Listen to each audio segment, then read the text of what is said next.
আজাদি না গুলামি? লিল্লাহি তাকবীর। দ্বিতীয় ভোটটি হবে, আমি আগেই বলেছি, বাংলাদেশের স্বাধীনতা, সার্বভৌমত্ব, হেফাজতের পক্ষে, ন্যায় এবং ইনসাফের শাসন কায়েমের পক্ষে। এই বাংলাদেশের রাজার ছেলে রাজা হবে, মন্ত্রীর ছেলে মন্ত্রী হবে, সেই সংস্কৃতির ধারা আমরা পাল্টে দিতে চাই। রাজার ঘরে জন্ম নিলেই রাজা হওয়া যাবে না, মন্ত্রীর ঘরে জন্ম নিলেও মন্ত্রী হওয়া যাবে না।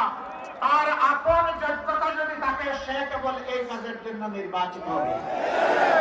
আমরা এমন বাংলাদেশ চাই, একজন সাধারণ রিক্সা চালক ভাই তার সন্তানের মেধা বিকাশের মাধ্যমে একদিন যেন সেও এদেশের প্রধানমন্ত্রী হতে। আলহামদুলিল্লাহ, আমাদের কাছে হিন্দু, মুসলমান, বৌদ্ধ, খ্রিস্টান সবাই সমান। এই আসমানের ছাদের নিচে আর এই জমি